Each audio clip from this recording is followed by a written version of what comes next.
This will just be round 3 of questions. Yeah.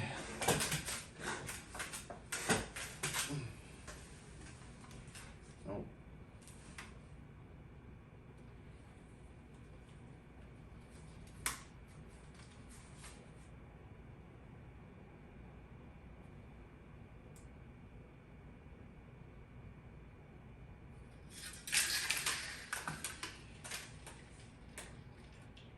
It'll just be a trooper on it. That's not sustainable, babe. If it starts, that's what I'll do. But right now, sounds good. I think stuff hitting the table is making it upset. Unfortunately.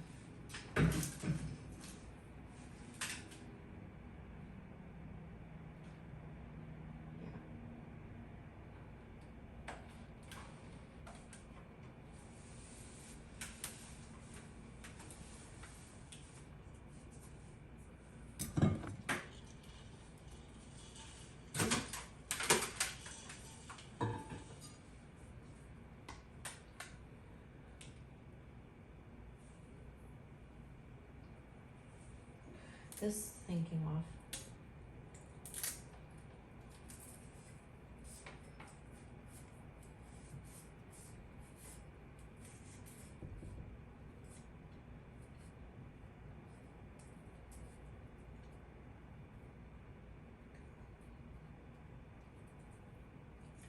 You gonna hold it?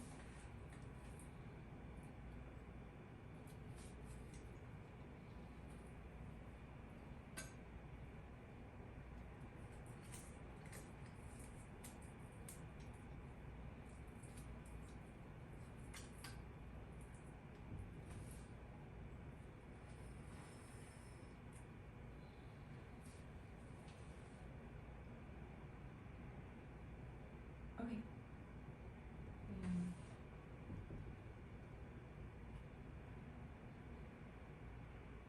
It might just be the location, like this room and the table, and like there's no carpet on the floor. Yeah, there's some carpet out there, though. That's what it is. That's true. We'll figure it out. Okay. We just have to be very careful.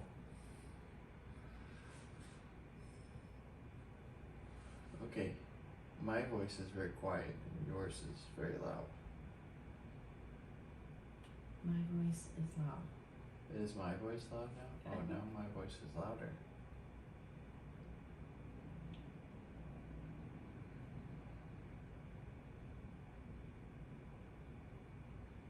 This is good. Okay. Are you ready? On today's podcast, your hosts, Chris Nicole and TC, go through round 3 of our random questions.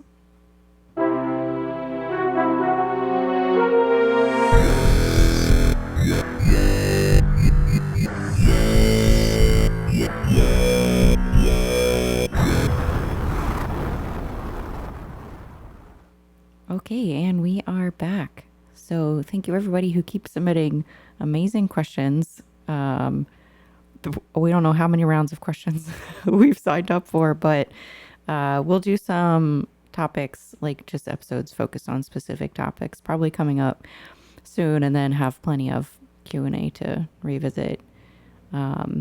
It's exciting to hear what you guys are interested in and learning more about, and also challenges us to have like good explanations. So so thank you for everybody who's been listening, submitting questions. We just want to first thank the listeners because you guys make the podcast. Any life updates? No. Everyone turned it off because they thought the podcast ended. Yeah. I don't think so. I mean, we're currently on our way back to North Carolina. We have some events coming up we need to travel for. So yeah. We've packed up. So, we'll be in North Carolina for all of like 3 hours. Yeah, that's what it feels like.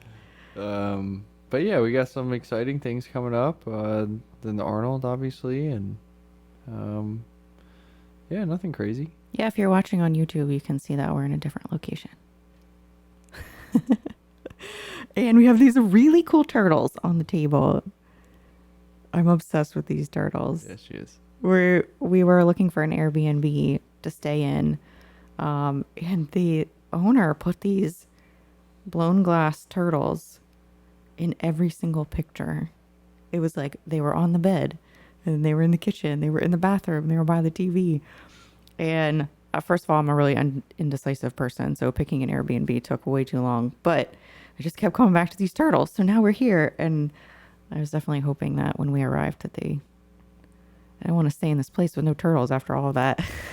So now they're on the podcast. But yeah, okay.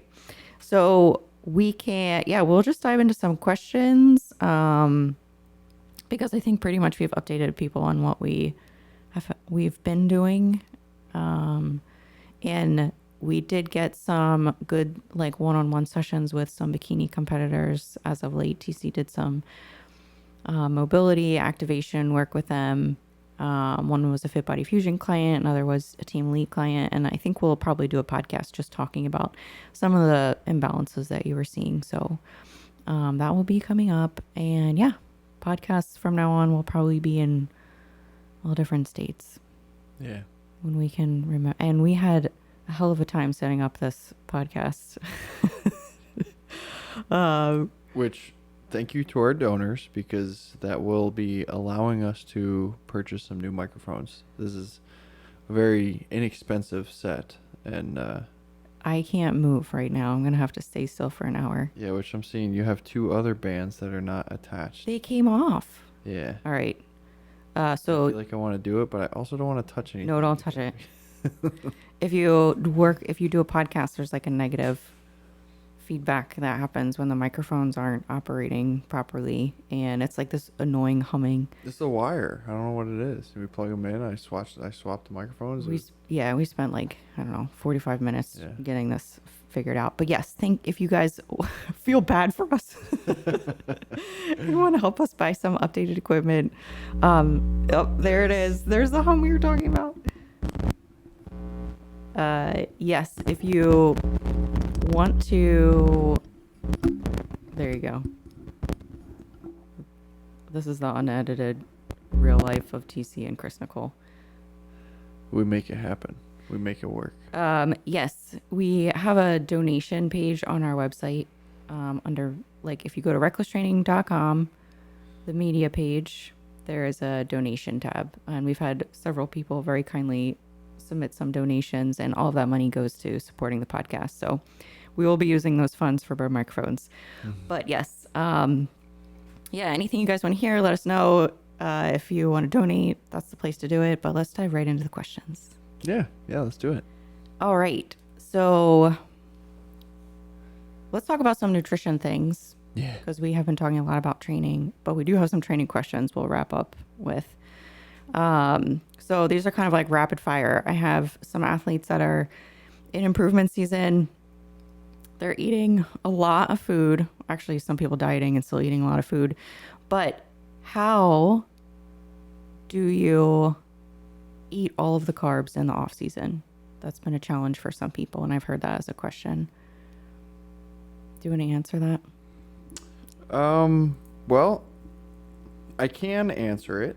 And from a powerlifter standpoint, just get you some Sour Patch Kids. No, I mean, yes, obviously these like calorie dense foods are going to be a little more helpful for you, I think, in this season. Yeah, there's certain foods that are a lot of volume. Yeah. Like veggies and But, like, potatoes and Yeah, and I think and that's the thing is like when you're in prep and you're trying to feel as full as possible, you start eating these foods that are a little higher volume, lower calorie, like less calorie dense, and sometimes these things turn habitual, and then we're always trying to figure out how we can get the most food volume on our plate.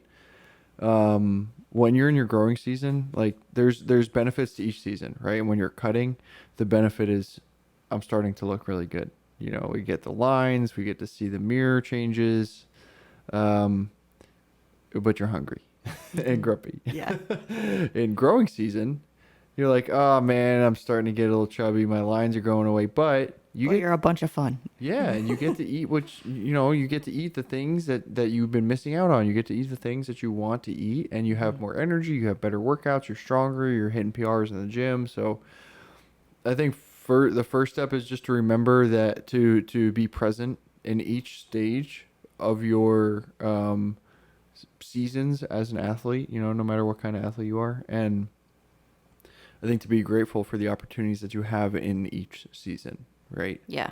Um, Yeah. Yeah. What? Yeah. What do you? Wait. Go ahead. Tag. Yeah, I was going to say it's been interesting for me working with Coach Paul, learning each stage of prep a little bit differently. So, like, dieting phase was different than I've ever done before. And improvement season is wildly different than anything I've done before. And if you haven't listened to any previous episodes, TC does all of my hypertrophy training, but Coach Paul really leads the prep in like my nutrition, my overall health, show planning, all of that stuff. And so it's been different to have so much volume, like so much food every day. Like sometimes there are days where I'm like, man, like this is just, it feels like a lot. But I've never, I think, been in that position where I felt like it's too much food. But it's been work on like kind of retraining my mentality around it because previously I felt like calories were always accounted for, like every little detail, and were less volume than I've been having now. And so I would still continually eat a lot of the higher volume foods all the time because I always had the mindset of this is all that I get. Like the dieting season phases of this is all that I get would still carry on into the improvement season. This is all that I get. And but that just perpetuates like that mindset of like you have very little, and that's where food aggression comes from. So like for me, for carb volume, just to like answer this question very frankly, I do still have like my staple meals with my protein and, like rice and potatoes, oatmeal, because I like those foods. But I have to remind myself to get up and start eating. Like the improvement season is making sure that I am eating, and I have to eat early because there's so much volume. So I think like sometimes it's making sure that you're prioritizing mealtime and not waiting till the end of the day. Where when we're dieting, sometimes we're trying to stretch it out. Push it back. Yeah, like I'd start eating at like 10 or 11 or 12 in a dieting phase. Now I like wake up and I'm like, okay, I need to make sure that like I have a hearty breakfast because if I get behind in food, it's going to feel uncomfortable the rest of the day. So I take advantage of that. I feel like my appetite has gotten a lot better from not being so fearful and just starting to consume food. But fruit is like a really easy digestible carbohydrate that can be higher calorie. Like honey, jams, like have pancakes with some syrup. Like that's a really easy way to get some carbs. I know some people do like Gatorade, they'll do juices. So like pay attention to your blood sugars. You don't want to always be replacing all your complex carbs with refined sugars, but I think that you can get away with more as long as you don't have a sensitivity to or blood sugar issues. Yeah. Is what I mean. Yeah, I mean, it's also, I think, important to point out that, the old cliche, you are what you eat, right? Mm-hmm. You're still going to perform better the more whole foods that you're taking in. Yeah. But, like if you're running behind and you want to stop at a gas station and get a protein bar, you can do that, Protein bars have helped a lot. Yeah, like we get those Gatorade bars because they're pretty high in carbohydrates, but it's great for me on the way to the gym. I get it's 20 grams of protein and it's, I don't know, like 30 some odd, 40 grams, 43. That's what was grams in my of head. carbs. 43 grams of carbs. So, And then like 10 fat, which helps. yeah, it helps it stick. Yeah, because you don't want it to all like run through you. But Right. That's the other thing that I've learned is like when you have a lot of carbs, you have high carbs, you need to make sure that if you are having those refined sugars, that you're having some fat with it to help slow it down. Especially me, I always feel like if I have too much sugar, like a child, I have like a sugar spike and then a crash. And that's not good for like really any healthy part of being an athlete or a person. So yeah, I think that's really good advice. And like get like frozen waffles. Those are easy carbs. They're easy to eat. Bread. You can eat bread. There's a lot of foods out there. I think we forget that sometimes. So yeah, experiment, find what digests well, what doesn't feel like make you feel bloated and full, because that sometimes can be a psychological thing when you're in improvement season. You want to eat, but you don't want to feel like stuffed because you already are feeling a little bit softer. Yeah, and if you feel bloated at all when you have that extra Oh, layer of fat man. on there, you feel like a complete fatty, you know. Yeah. So I think the other beneficial aspect of like the growing season, getting your food variety, is your gut microbiome. Right, you know, Yes. you start to get those. You keep those new foods in there, so your gut develops the microbiome to be able to handle different kinds of foods. So Yeah, that's a good point. yeah. Not having your seasons be so different. Hmm. And like, these are my prep foods and these are my improvement season foods. Yeah, yeah. You want to eat all the foods all the time. Yeah. And then when you're in prep, it's just a little less. Mm-hmm. Yeah, exactly. So another question was, can you eat carbs at night? And this question was specific to training fasted in the AM. Like, should this person be eating carbs late at night to help with their training sessions in the morning?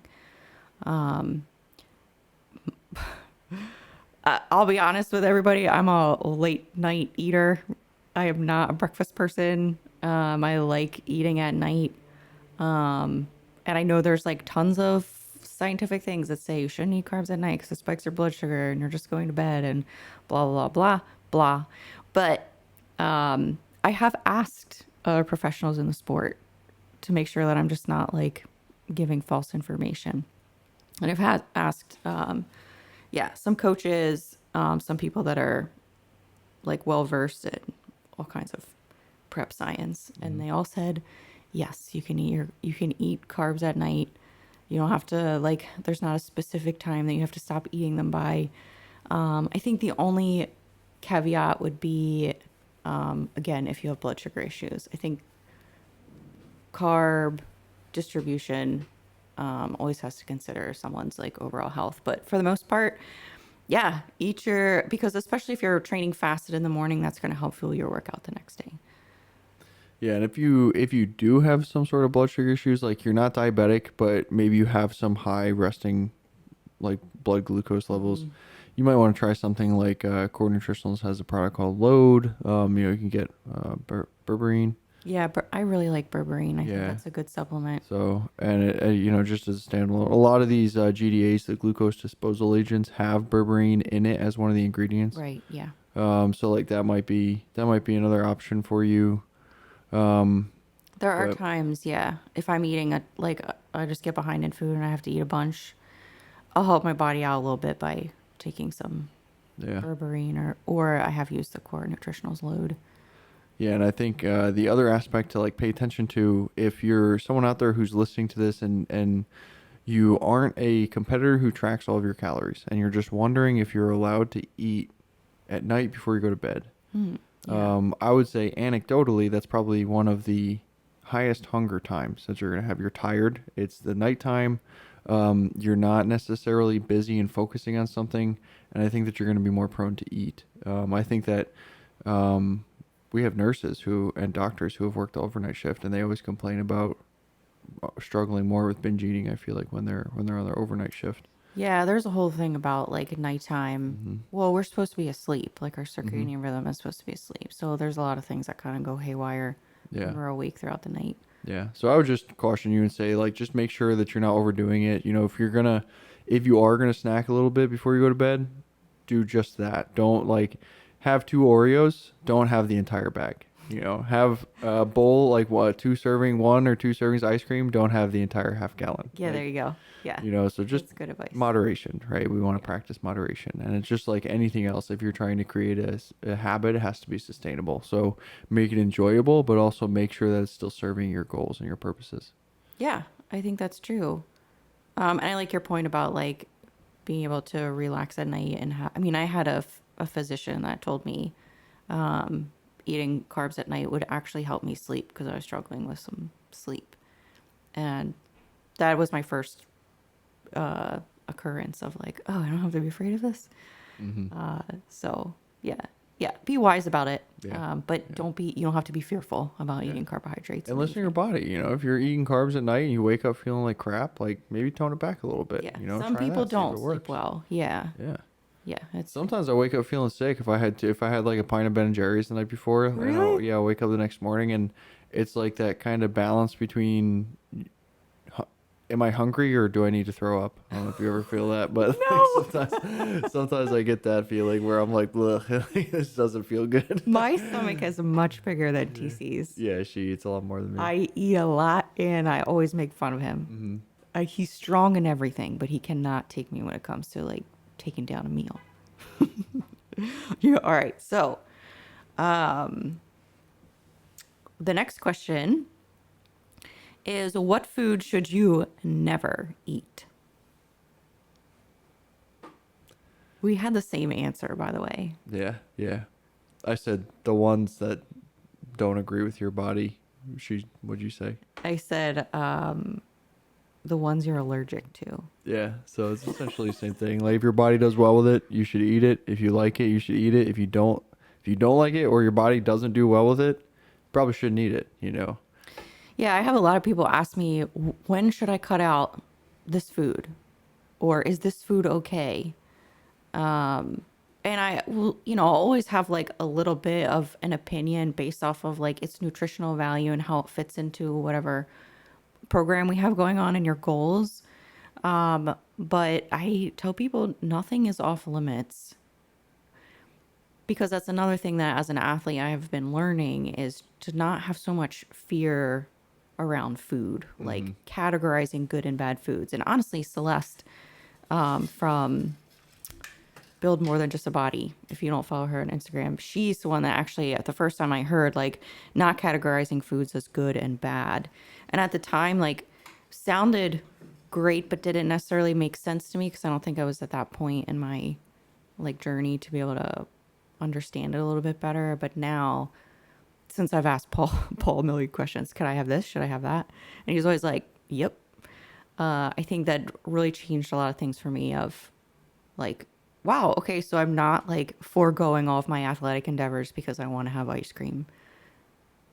Like that's what this improvement season time should allow you to have, that flexibility. And that's a thing that I have been very grateful of learning to be able to extend to my athletes as well, because I think we're all trying to learn how to do prep better. But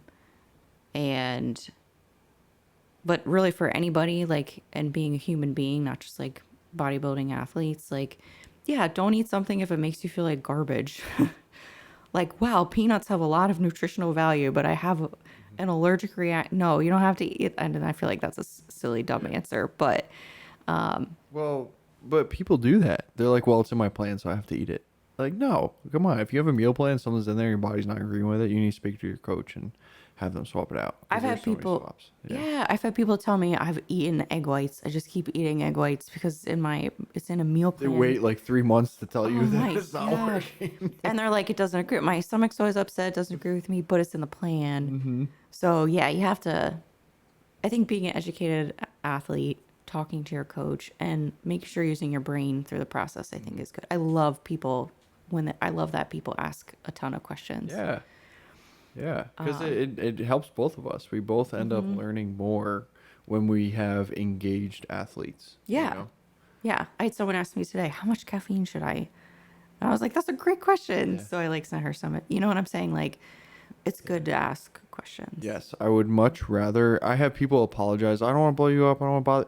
Look, if you're messaging me through the portal and you're not like texting me and calling me and messaging me on Instagram and emailing me and messaging me through the portal, all the same question, like, okay, come on, be respectful. But if you're messaging me through the portal or emailing me and you have questions about your prep or your training or life in general, I want to answer them for Yeah. you. That is preferable to me than the client that I never hear from, because I don't know what's going on with them and I can't like help Yeah. them progress. It's hard to help someone that you don't know what's going on. Yeah, yeah. So interact with your coach, Yeah. and if they don't want to interact with you, I would say that's your first red flag, you know. But but yeah, I really encourage people to interact with me as much as possible.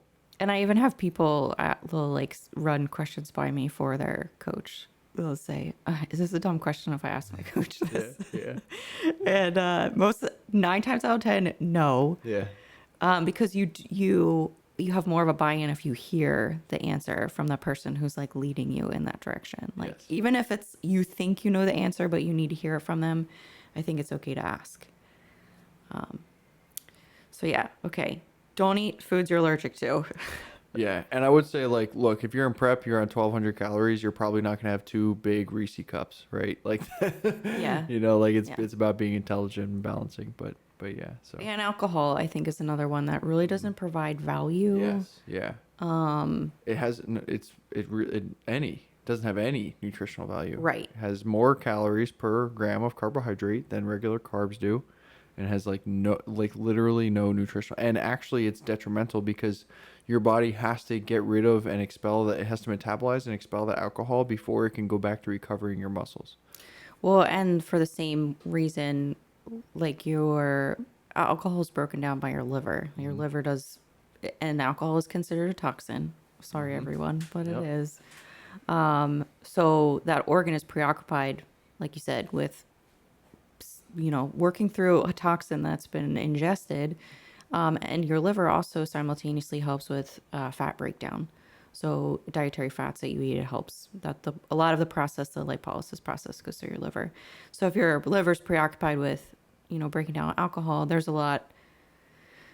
It slows down some other reactions. So when people tell me, like I did have a woman ask me, if I'm going to consume alcohol, how do I track it? And I told her the nutritional value is between like a carb and a fat if you're breaking it down. So, a carb is 4 grams per calorie. Is that right? Okay. 4 calories per gram. I know I was going to say it backwards. And fat is 7. 9. 9. Alcohol is 7. Yeah. So if you look at it that way, it's like dancing in between the middle of those two things. But if you consider how it's acting in your body, you might want to, account for some fat ingested that day. And I said, still make sure you're hitting your fat minimum because fat is important for hormone health, satiety. Like you don't want to just have alcohol and replace fats with alcohol. But if you are going to enjoy it, because I know that's important for people, that's something fun that they enjoy. It's a social activity. There is a cortisol response to being able to relax. I just don't think that it has to be the only way. I would everything in moderation. Again, Yeah. just like we just Yeah. got done saying, like everything in moderation, And the other detrimental effect that you want to consider is your dehydration. As soon as you start drinking alcohol, your body is signaled to start releasing water. It's a chemical process. It happens to literally every single person who ingests alcohol. So if you're an athlete, and you're training, and you're planning on having a couple drinks, I would say hydrate more, and you probably want to alternate drinks with water. It'll save you a headache too. Yeah, and they also have like drinking buddies. I'm not sure exactly what those hangover cure pills do, but you're supposed to take those beforehand. Maybe it kind of slows down that process of dehydration. I'm not sure, but because the headache that you feel afterwards is generally dehydration. It's and then it's exacerbated by sugar. So, as if you have Those wine, mixed drinks. yeah, oh my gosh, the mixed drinks or like wine or something like, I mean, because even beer, the carbohydrates in there's sugar in there too. So, Anytime I drink, I just want to start eating too. So there's so that. yeah, just be careful. Just know what you're getting yourself into going into it, and again, everything in moderation. And you know what? If you haven't drank in a while, one drink is probably gonna do you just fine. Yeah, you'll feel it. Yeah, and that's great. Have a good time, relax a little bit, spend time with the people that you want to spend time with, and then go to bed and get up next day and keep killing it. So Yeah.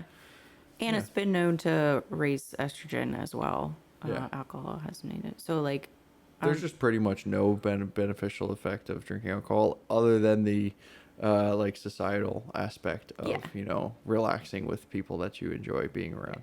But there's a, that's I think a good lesson just to put it together is like everything in moderation. Because I think if we just demonize one thing, then people feel restricted, and then it causes these other like cascades of behavioral things. So like you should be able to live your life. You have a life outside of just being an athlete. So yeah, find balance. Yeah. Okay. Uh, okay. I think the next question has to do with validity of food intolerance tests. You want me to talk about this one? Yes. So I have gotten food intolerance tests done several times, several times, by different companies. Now I'm not a doctor, so I don't know. It's hard for me to say like definitely do a food intolerance test, definitely don't. I've had mixed reviews from coaches and people that I've talked to as well. What I've kind of concluded is that, and I want to say a shout out to Elizabeth, by the way, because Elizabeth and I she's a friend of mine, a medical professional and also a bikini athlete. We've had a lot of conversations about food intolerance tests, and she has brought some great content for me to look at to kind of like answer this question. So I think that the bottom line is there are foods that your body doesn't prefer, and they get labeled as food intolerances, whether they cause bloating or some brain fog or Gas. yeah, you just don't digest them well, so it's uncomfortable. But the food intolerance tests that are on the market right now are not really a good measure of like how I think you can get by better with symptoms than a black and white test, because I have taken food intolerance tests and basically it was everything that I was eating came up as a food intolerance. I remember crying in the grocery store because I was like, I don't know what I'm going to eat now. I was like in the middle of a dieting phase and prep, and it was like no eggs, no peanut butter, no wheat, gluten, almonds. It was just like everything. So I remember like having a breakdown in the grocery store because you're already hungry. And you're like, now what do I do? And since then have reintroduced those foods because I was with the stigma of like, I can't eat these things. I went for a long time not eating these things. And then just recently I got very curious because I love eggs and I haven't had eggs in, I don't know, 4 years. It's been a long time. I've tried eating them off and on. Yeah, I was making egg whites our first year together. Okay, we'll be And together maybe 4 years. maybe not like for the full year. Okay, so it's been like 3-ish But, years. Because it was in my head that it was bad for me. So every time I would eat it, I'd just be like super nervous, and so I wasn't really you enjoying attribute it. any negative feeling that you have Yeah. to that, you know, Yeah. no matter what it actually is. Well, and you're not enjoying it because you see it as something bad. Yeah. And we've talked before about like the studies that they've done on foods and stuff and Yes, how your mentality. exactly. And if you think it's a bad food, your body has an inflammatory response to it. Yeah. So, yeah, I think like the last time you tried eggs, you tried it for like 2 or 3 days in a row, and you said that you started to just feel like super lethargic and Yeah. tired, which that could have just been you being stressed out, right? You know, but because you had that in your head, Yeah. it could have either been the psychological aspect causing that issue, or it could have been something else entirely, and then we attribute it to the fact Right. that you're eating eggs. Yeah. So, this time we reincorporated the eggs into your diet during a more exciting part of our lives, and where we had a bunch of things going on, and we were like knocking the dominoes down essentially, like we were accomplishing things, and it allowed you to like hold on to that positive mentality, I think, and then we just shoot. You've had it every single day since then. I love it. Yeah. My day is not right anymore if I don't have an egg. So yeah. So I think food intolerance tests. Again, there's some doctors that really, like some holistic professionals that really believe in them. They find that they really help people. From my personal experience, I would say I would go off of symptoms over a black and white test. And until they can come up with a better way of really solidifying something as a food intolerance, because they test, I think it's a protein, IgG or IgA, something like that. It's not the same as like an anaphylactic reaction to an allergy. So, Yeah, I think like that's the other aspect is the majority of Americans don't realize how crappy they feel because yeah. they're eating a bunch of processed food. And, when we take someone through a prep, uh, they say that they feel like crap because they're tired and they're Yeah. hungry, right? But then they start coming out and they start to eat foods that actually make them feel like crap, and they're like, "Wow, this is not enjoyable." And then they go back to eating like pretty much most of what they were eating during prep. But that's Yeah. because, again, like that cliche, you are what you eat. Mm-hmm. I mean, you're basically a completely new body like every 7 years. And where do you think all those cells are being generated from? It's food. It's everything that you're ingesting into your body. Your body turns it into the new cells that it's producing for yourself. So, Ugh. Is anyone else thinking about what they were like 7 years ago? Oh my gosh. well, don't worry, because now you're a new woman. I'm brand new. New and improved. Eating eggs. Okay. Um, okay. Let's talk a little bit about DEXA scans. Do you like them? Yeah. Yeah. I think just like everything else, there's a percent error available. Probably has to do with how full your glycogen stores are the day of. And then kind of piggybacking on that, it's how hydrated you are because your muscle cells are like 70% water. So if you're full of glycogen and full of water, your muscles are going to measure bigger. No matter what standard you use, whether it's like in body or Dexa or whatever. But yeah, I think Dexa is probably the most accurate that you're gonna get for a relatively available body fat composition test. Like if you can do like the hydropod, like the floating thing. Oh yeah. Yeah, I think that like Gosh, where would you even find that? You need to go to like a university or something. yes, exactly. Which is and it's hard. They're like you can't find those. There's So like two yeah, ever. yeah. So DEXA scans like it's the way to go. So just like I would suggest you might even want to record what you do the morning of. So I would say do it first thing in the morning, and record what you do. For me, I drink a bottle of Hydrocharge on my way there. So I don't know what it does, but I did it the first time, and so I do it every time now. I think it's important just to have the variables the same. Exactly. So if you worked out the first, we don't. I just wake up, drink some water, and go. Yeah. But yeah, food, water, activity. If you're working out, that all will affect it to some degree. But yeah, I think that. So I have done DEXA scans every 6 months ish, just to kind of like, I mean, that works with my budget right now, and just to see that muscle mass is improving. I don't always look at like body fat percent because I feel like that's just it's gonna happen. Yeah, it changed a lot, but one thing to think about is if your body fat's lower, your muscle mass is probably going to measure lower as well because you're probably not going to be as well fed. The caveat to Sure. that is, like your last scan, well, not your most recent scan, the one before that, it was right after your show. Yeah, I was. So you were super dieted, but you had started eating. So it was like Yeah. Monday or Tuesday, and you had, Food. kind of pretty much had a refeed meal on Sunday. Yeah. Yeah.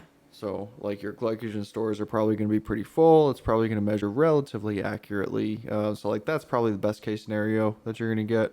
And it's going to be, like, most relatable Sure. to your higher body fat scans. But And when I'm dieting for a show and I get a DEXA scan, I am looking for body fat percentage. I'm also looking for data of like how much muscle I have getting on stage, just so I can use it as a measurement for improvement next time. But I have heard 8 to 10% for bikini competitors as far as body fat goes is pretty normal. If you're using other metrics like an in-body machine or calipers, the percentages can be very different. Even the like handheld electro those are like the worst. It was like 10, I think 10 to 15% available error, something like that. So just making sure you have something that is, you're using the same thing, you have the same or similar routine, and you're looking at it as like a measurement against itself, versus like getting a Dexa and then going to get a Embody and then using an electro handheld thing every time you go to the gym. Sometimes you're hydrated, sometimes you're not. Yeah. It'll drive me nuts. So Yeah. And do not pay attention to the body weight scales with the measurements. Please just do yourself a favor and ignore those readings. wait, which ones do you mean? Just like the scale we have. Oh, the bathroom scale. The Mhm. bathroom scale telling you how much your body fat is. Yes. Okay. Yep. Because just for everyone out there, I'm perpetually like 32% body fat on my scale. You should see this guy. Go to YouTube. He barely fits in the frame. I mean, ignore I'm a fat ass. But it doesn't matter how lean I am. It doesn't matter how fat I am. It always says that. Well, you're always like obese with a Dexa scan too. Yeah. Well, my BMI was always. Oh, that's off the BMI. Right. Yeah, BMI Yes. is always off the charts. But like this thing, I don't know if it's because like growing up, I was always barefoot, so I had really thick skin on my feet. Hmm. So that bioelectric impedance, it's like it has a hard time getting through there. Ew. You know, but what? It is what it is. But that's the thing is like fat does not really conduct electricity, whereas muscle does because it has more water. Right. So that's how theoretically that's how these things measure. So the things that you hold with your hands is going to be a better measurement of your arms and your upper body, and the things that you stand on with your feet theoretically is going to be a better measure of your lower body. And that's why the in-body scan, you stand on something and you hold something. I always wondered if my scoliosis made those electric things different. Yeah, Crazy. I've always hated those things. I mean, if LA Fitness uses it, probably don't want to. Hopefully LA Fitness isn't listening to the Shots podcast. fired. But and there's also 3D fit scans as well too. Yeah. For a thing you stand on and then it gives you a reading, and It's like takes a pic. it takes a three-dimensional. But that's also to me an electrical impedance Yeah, I believe it is too. thing as well. So I've never used one, so I'm not entirely Yeah. sure. But I mean, you can Google Dexa scan near me yeah, and look for a gym or a lot of these Dexa scan places, generally speaking, run 2 to 3 sales per year. Okay. okay. Help us and- save money, TC. And you want to remember that it's radiation, Yes. so you don't want to do it every month. Correct. Right, you want to space it out. You want to make sure that your body deals with that radiation, gets it out of there. It's a small amount, but you don't want to do it every month. You don't want to do it every other month. And obviously, you have to pay attention to finances. And What if you're like some people, you have to travel there. Yeah. I mean, a lot Spend of the night. yeah, a lot of people do not live right next to a Dexa scan. The closest we've ever been is 1 hour away. Yeah. So, but yeah, I would, if you have someone who can do it, I think that the cheapest option to reliably get body fat, it's like one of the lower error percents is the skin fold calipers, but that error percent is highly Determinant. determined by who's doing it. Right. And if they do it the same exact way every single time, because you can grab a skin fold and put the caliper on there and you can keep it right up close to the muscle belly, or you can start to pull it away a little bit. The reading's going to change. So like the person who does it has to be doing it the exact same way. You have to have the same person do it. But that one is probably going to be a little less like determined by your hydration levels. So like if your hydration level is a little different, your skin fold caliper readings are probably still going to be pretty similar. That's a good point. Yeah. Yeah. So I've also noticed that like when I get inflamed, when I eat a bunch of junk food, like my midsection does get inflamed. I get bloated, but my like the skin fold, generally speaking, stays relatively similar. Like yeah, I grab the fat on my stomach and I'm like, gonna well, say, I feel babe. so fat, but like there's really not a ton there. Like Internal inflammation. yeah. My last Dexa scan was like 13.5% or something. But There's some days where I'll wake up and like there's no abs to be found. Not Aw. not on this planet. It's just not gonna happen today. Go back to sleep. But Try you know again what? tomorrow. Yeah, I enjoyed my night last night. So but that's the other thing is again, seasons for everything. Be grateful for the opportunities that are afforded to you in each season, and everything in moderation. So Yeah, well seems said. like we have some common themes in this podcast. So also, I'm a powerlifter, so it's okay. It's okay. It's okay. Okay, that's good. We talked about the DXA scans. Here's a random one. Someone asked, "Do I need a posing suit?" And I think this is for this was a female athlete, because a lot of times you can take pictures in like sports bra and shorts, and I'm okay with that with people getting started if they're feeling uncomfortable about like taking pictures of their physique. I think that's an okay introduction just to get your feet wet. But I think there is a ton of benefit to having a posing suit, because even swimsuits are not cut the same as a competition suit that you're going to wear, whether it's figure, wellness, bikini. You definitely need to be able to see the glutes framed with a suit cut in the back that is going to help accentuate that look. Also, it helps us know where we need to add tissue, where we need to work on posing. Well, there's so many like minute details to posing too. And like, so going back to those sessions that we had this past weekend, a lot of what we talked about was regaining control over those tiny little muscles in your hips that like everyone thinks their quads, their hamstrings, their glutes. And some people say I have tight hip flexors, but what about everything else? And like everything else probably falls into those categories. But if you don't have control over these little muscles that like stabilize your pelvis or externally rotate your femur, or it's going to be very difficult for you to pose the way you want to on stage, and it's going to be very difficult for you to take like posing critique from someone and make the changes. We were just talking today about when we tell someone to externally rotate a little more, to either get maybe your glute ham tie-in to come in a little better. But regardless of the reason, a lot of times what happens is people just abduct their knees, and that's not external rotation in the femur. So knowing how to manipulate your body properly, I think, is very important. And having a proper posing suit that's going to show you those minute detail changes is important. Because like you said about the cut on the bottom, it's even between posing suits and even between like competition suits, there's different cuts. And they're just so slightly different that the untrained eye they'd look the same, but Sure. they don't. Sure. Yeah, I think it's worth the investment.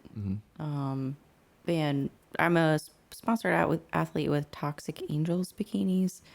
I think their suits are very comfortable. I like their competition cuts. And that's the other thing is like sometimes getting a posing suit by the same company that you're thinking about getting a competition suit to wear on stage is a good idea, because the posing suit sometimes is like a trial run, because you're trying on because there's so many different cuts to the back.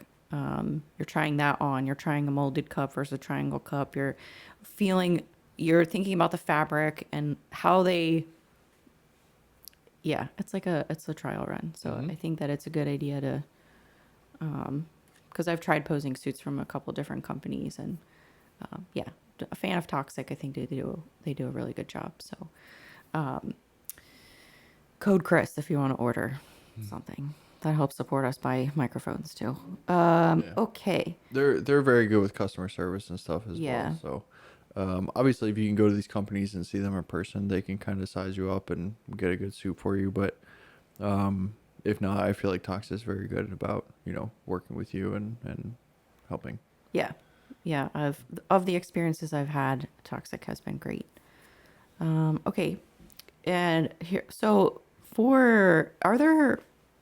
since we're talking about this, I think a posing suit is something that would be definitely worth an investment, and shoes as well early on, so that you can get good pictures, you get acclimated with walking in heels. Are there starter things that are appropriate for a power lifter if they're just beginning to lift that they should be investing in? Headphones. To block everyone out. Yeah, to block everyone out so that you can get in your own lane. That was halfway tongue in cheek, but honestly, being in the same mental space when you're doing your top sets in powerlifting, to me, is very important. Some people get super hyped up, they yell and they take ammonia, and that's how they do it. For me,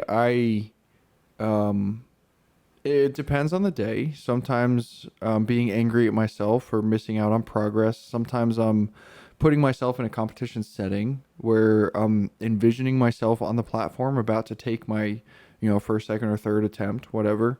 But I think like visualizing, I think is very important for powerlifting. And I think it's important for bodybuilding too. Like when I was practicing my posing routine and practicing my mandatories, I would put myself on stage so that that's what you expected. You're in your head. That's where you are. Everyone's looking at you. All the judges are looking at you, and you're ready for it when you get on that stage. But as a powerlifter, I think it's the same thing. But because you're trying to aim for literally completely maximal exertion for only one rep, you have one chance. That's it. And every single muscle fiber has to be 100% activated right out the gate. And that's not just your primary movers, it's also your stabilizers, and it's also your antagonistic muscles. So I think being in the same mental space every single time that you go for a top set or top lift, I have found that that's the best way to make progress. So how can you buy that? You can't. It's practice. So bodybuilders need posing suits, and powerlifters need. To develop their mentality. But honestly, I do think that that's the first and foremost thing you have to do as a powerlifter. You have to decide what mentality you need while you're powerlifting, and you need to practice it, because then when it comes competition day, it's just another day in the gym. That's all it is. What about tangible items? So I'm getting there. Oh, I was sorry. getting there. Yeah. Sorry, I didn't mean to fast track you. I'm just so excited about the answer. So the typical 3 things that I think the vast majority of powerlifting coaches would suggest for you to get are good belt, good knee sleeves, and this one's probably hit or miss, but wrist straps. What about a tripod? That's what I was gonna guess. Babe, oh man, I'm missing all of them, because honestly, if I were to tell you, I had a couple in my head. So powerlifters, the first thing you need is a big gym bag. That's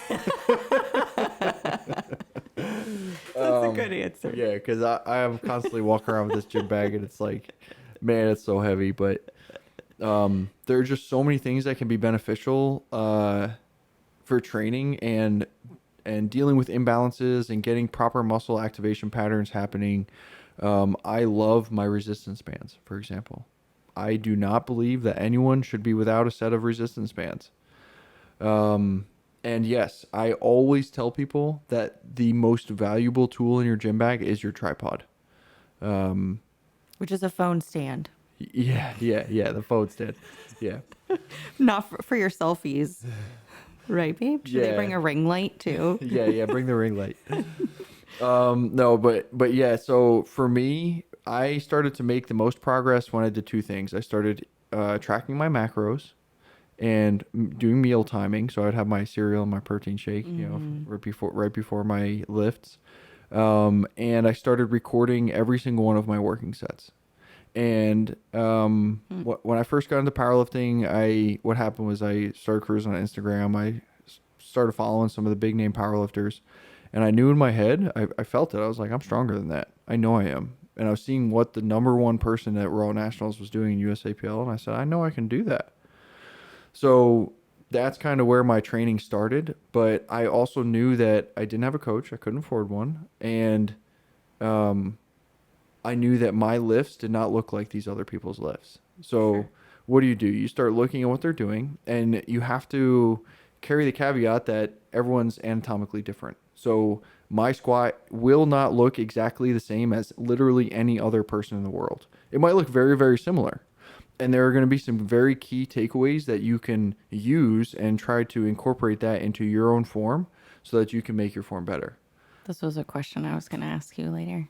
Oh, Which? about different anatomy and performing exercises. Oh, okay, yeah. So, I went through the Kabuki strength coach certification process, and it's like 3 2-day course thing. It doesn't matter. But basically what they talk about is they say that everyone is anatomically different and there is no textbook form. If someone says you need to be squatting like this, you need to be deadlifting like this, they're wrong. Okay, I don't care what they could be giving you great advice, but they're wrong. And what they should be telling you is what you want to be thinking about is neutral spine, braced core, intra-abdominal pressure, rooted feet, stabilized glutes, stabilized pelvis, like tucked chin. Like there's so many, it's cues, and that's all it is. And all of those cues, if you and I were to do every single one of those cues the exact same, we'd still look different.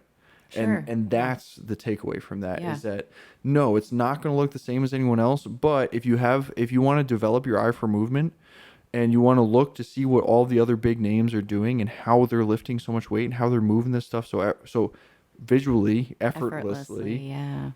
you need to figure out what they're doing and try to incorporate it into your lifts. So, yeah, I made the most progress when I started tracking my macros and when I started recording every single one of my working sets and watching it directly after the set. So I'm not just recording the shit and then hitting pause and then walking away and then hitting record for my next set and then You're watching yes, it. after every single set, I'm scrubbing that video. I'm looking at my feet. I'm looking at my pelvis. Is there any rotation in there? Is my low back arching and flexing when it shouldn't be? Is there, butt wink is the most common Sure. sign of that. Is my lockout on my bench press even? Are my shoulders even? Is my head tilting to one side? Is one side of the weights coming off faster? And my deadlifts, like, there's so many things that you could be looking at. And I've tried a couple times to make like screen recording videos of me scrubbing these videos and watching them. I just did it recently with my squats, Yeah. but my top squat was taken from directly behind, and it just looks like I'm looking at my butt the entire time. But because you can't show the people what you're actually looking at, all they see is me scrubbing the video. So Yeah. I would really like to do that. Maybe one day I'll do it with a voiceover for YouTube or something. Sure. Yeah, you can really learn so much about your movement inefficiencies from just recording yourself and looking and saying, okay, I'm going to focus on this. Oh, shoot, my heel is coming up in that squat. It's not going to come up this time. And maybe something else is going to happen, but Sure. that heel is not going to come up this time. I think that I understand why some gyms don't want people recording in the gym because people take advantage of it and they And they're rude. They're inconsiderate. start filming like a whole movie and they're posing in the mirror and all kinds of things and they're just getting in the way. Yeah, not being considerate. Yeah. But I do think there is a huge benefit to being able to see even bodybuilding. Yeah. I watch my lifts and we have girls send you videos of their lifts because especially being online, we can't watch you perform all the exercises and you don't have tactile cues. So the most we can do is if the client does their homework and they start sending because they're looking for answers or they're saying, I'm feeling this, here's the video. We can help kind of make sure that your lifts are most efficient. So Yeah. that's a side tangent, but it kind of was in line with what you were saying about recording is important. Yeah. And I mean, I had the quote unquote luxury of that year that I was discussing. I was training at home. Right?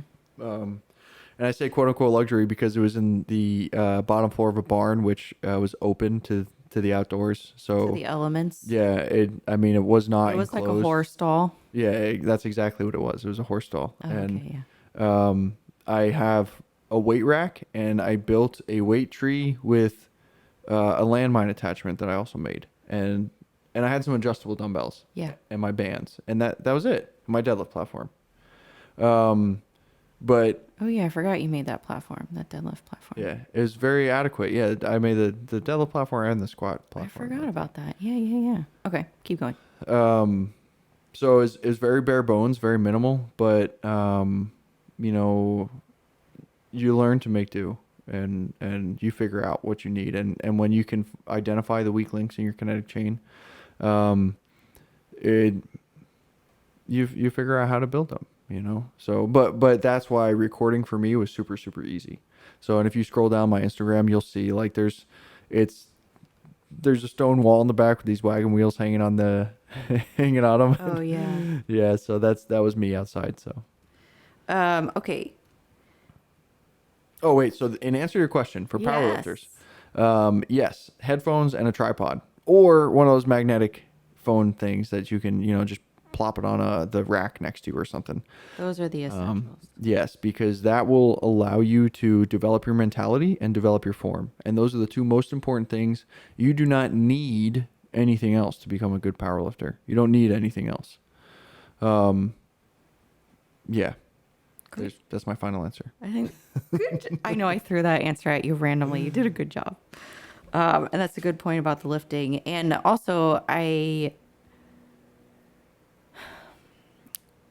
you mentioned something too about like people performing the same exercise, but differently based off of their anatomy. And that is something that we recently, you recently talked, well, I guess we all talked about it with Brett at Brett Contreras at his gym. And to be honest, I was very happy that I was there for that conversation, because that is a huge pet peeve of mine, is people running like events or like, I don't even know, like performing exercises and telling people specifically, this is how you perform X, Y, and Z.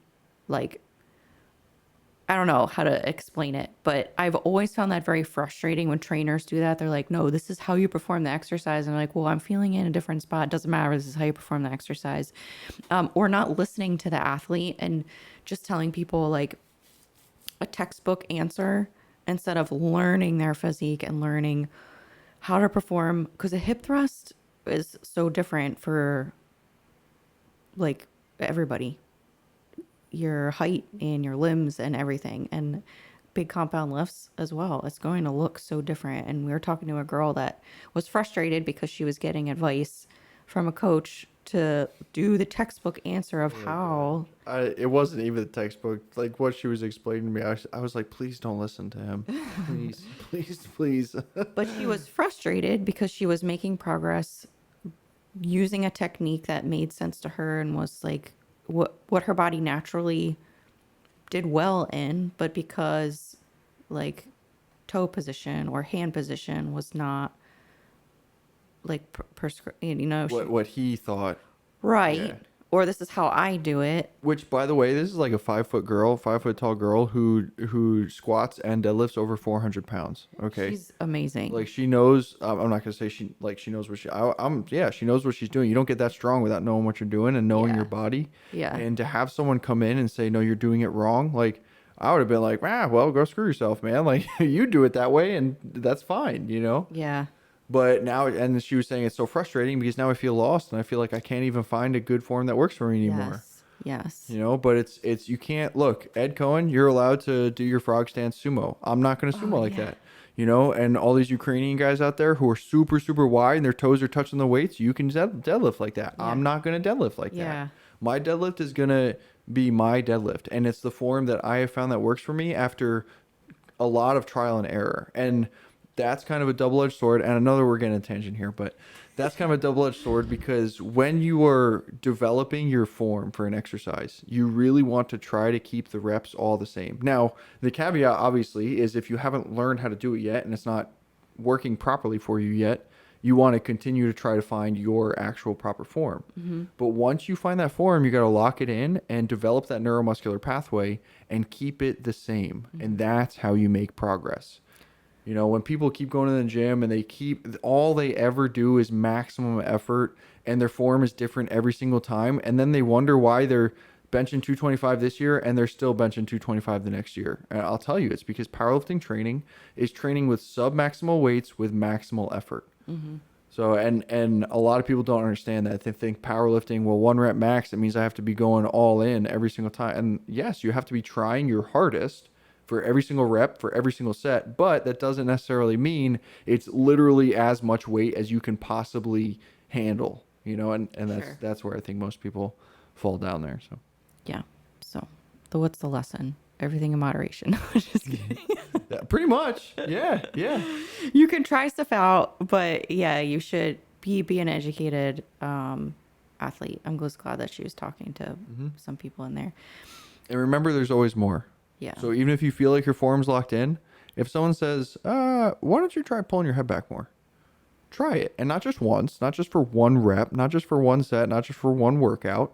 Play around with it. See if it'll work. Because if someone's telling you something, as long as it's someone you want to listen to, just remember that. Like, remember who's talking to you. Like if someone who deadlifts 430 pounds tells me to do something with my deadlift, I may or may not listen to them.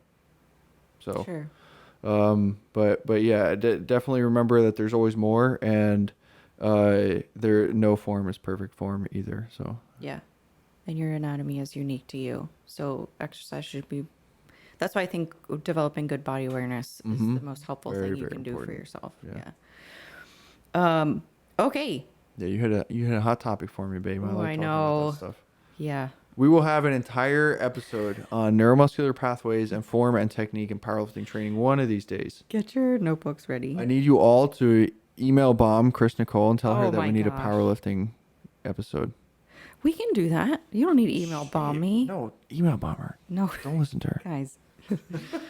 Well, I'll just write a note. Powerlifting podcast.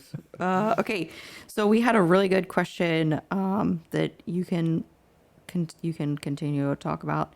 What are some training considerations that need to be taken into account when starting your lifting journey as a young or old athlete? We'll say Like me. No. mature athlete. Yeah. Mature, master, whatever you want to say. Yeah. There you Younger go. or older.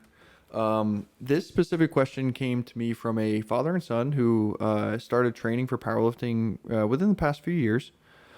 They started training together. The son is in his teens. He's in high school. And the father is in his 40s. So some considerations that you want to, think about when you're starting your training journey. I would say that for any person, it's going to be your workload capacity, or another way to say that is your ability to recover from imposed demands, right? So we want to make sure that your body is able to recover from whatever stress you put it through. Now, a 45-year-old guy who's been working out his entire life will have more recovery capacity than a 23-year-old who's been sitting on his couch all through high school and college. Wait, what? Explain. It seems counterintuitive, but Yeah. your body learns, right? Your body's awesome. Thank you, TC. And if you have been doing nothing, that's all your body is used to doing. Mm-hmm.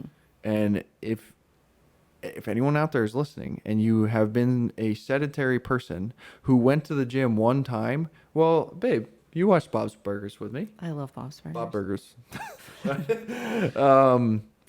When they joined the gym, Yeah. they went one time. Yeah. And then they woke up the next day. They're like, oh my God, I'm so sore. Yeah. Now, obviously, they're, the older population, but the same thing would happen if you were a 23-year-old. Also, they're cartoons. Babe, they're I'm real sorry, people. They're real people. Yes. Okay. So. Well, that happens in real life, Yeah, right? And yes. I think everyone knows this. And there's two things that could happen. You can be super sedentary. You can go in the gym and do stuff and be like, oh, this feels great. And the next day you feel like crap. Or you can be someone who has trained in the past and has stopped either because of injury or life got busy. And then you go back to the gym and you try to train like you did before. And it's the same thing. The next day you feel like crap. So it's not necessarily age, is what you're saying. It's more of like your prior. If all other factors are the same, I would say it boils down to age, and your ability to recover Sure. obviously goes down as you get older. But okay, yeah. So the question was for people starting to work out at those points in life. Okay. So let me actually answer that question instead of just going on a million different tangents. Let's hear it. Teenagers, okay, no matter who you are, the most important thing, obviously, is, being able to recover. You need to be focusing on your form. You have to build your form up first, and not worry about the weight on the bar. I promise you the weight will come. The weight will increase as your neuromuscular pathways become ingrained and as your workload capacity increases through your muscle bellies So and your tendons and you're ligaments. focusing on form. You're recording your working sets. You're making sure you're doing things properly. And now you do want to push yourself through these times, right? Because if you only ever use warm-up weight, sometimes you don't have the weight to put your body in specific positions. Like for me, I have a really hard time. Like when I squat with just a bar, it looks different than when I squat with 500 pounds on my back. Now, when I have 225 pounds on my back, it looks very similar to my 500-pound squat. But I need that weight to compress my kinetic chain and allow me to stabilize around it. It gives you something solid to stabilize against, basically, is what I'm saying. So I think it's important, even as a novice lifter, to expose your body to those extra demands on your skeletal system, on your musculoskeletal system, to kind of allow your body to learn how it needs to react to those things, right? Another consideration when you've got a couple years under your belt is what does that life looked like? Have you gotten knee injuries in the past? Have you gotten shoulder injuries in the past? Have you already pulled muscles just doing other things? An injured site, generally speaking, most of the time this has to do with like muscle strains and like tendon ligament sprains and stuff like that. But once you injure a muscle or tendon or ligament, you are 70% more likely to re-injure that same muscle, tendon, ligament. 70. Yeah, so it's very high. Ugh. So you need to really pay attention to these old injuries, and that's why on our intake questionnaire for everyone who gets hypertrophy training from us, I always ask about past injuries. I ask about chronic issues, chronic aches and pains, and I ask about mobility, because a lot of times people, maybe they won't think about a past injury that they had, or they won't think it's important enough to tell me because it wasn't catastrophic. Sure. And then they'll tell me that their hip mobility sucks or their shoulder mobility sucks. They can't get their humerus in line with their ear. So They can't tie a tie. yeah, but that's just because I'm fat. Wait. Oh, baby, tie a tie. Yeah, I was just thinking of like an example of like a mobility thing. Yeah. That's interesting. Yeah. I'd be curious to know what people assess for mobility. I wouldn't even know how to answer that question. Yeah, well, and I mean, and then after that, I don't just ask them about their mobility. Obviously, then we do some mobility tests to kind of look at these things. I just want to know where mentally they think they are. And I've had people put like, it's a 0 through 5, and like they'll put their squat or deadlift or bench technique at a 5 or something. And you kind of chuckle to yourself, because even as an elite level lifter, you're not going to put a 5. It doesn't matter. Even for me, like I've deadlifted 805. That's over 4 times body weight. I would put a 4. It's proficient. I am proficient as a deadlifter. It's not perfect. I'm still finding my form. So, back to the question. So this is what a training session would be. It's like,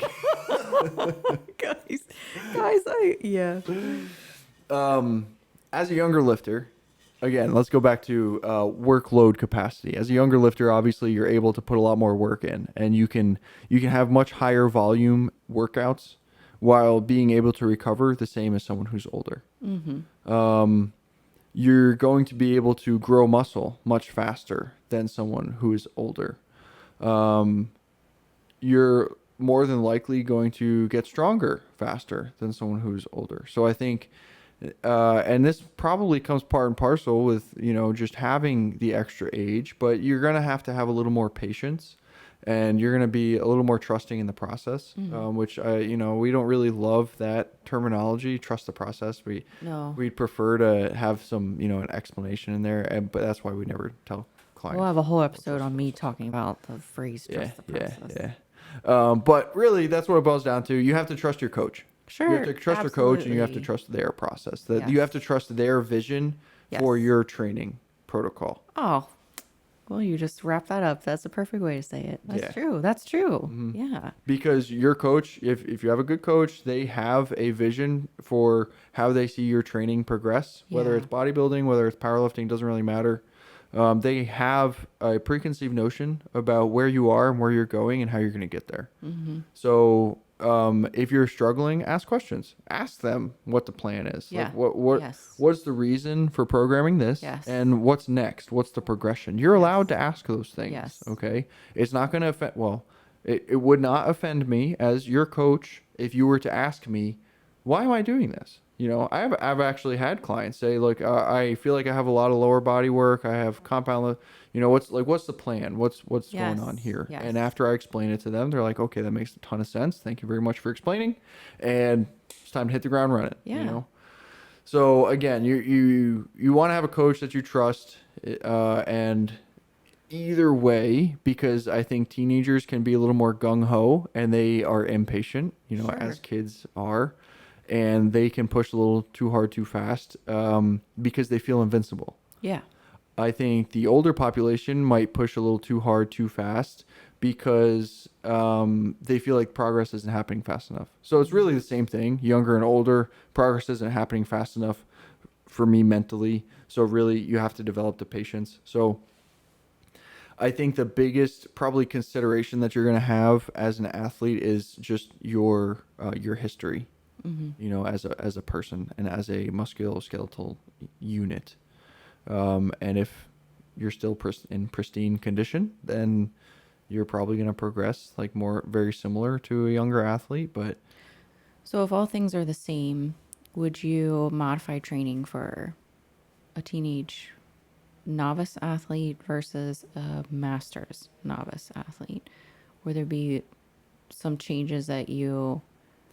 I would probably have a slightly longer warm up / mobility routine for the master's athlete. Sure, because they have Versus- more years on their body. And yes, and we generally speaking develop repetitive movement patterns That makes sense. that decrease your mobility. Sure. Whereas when you're younger, your body hasn't tightened up as much yet.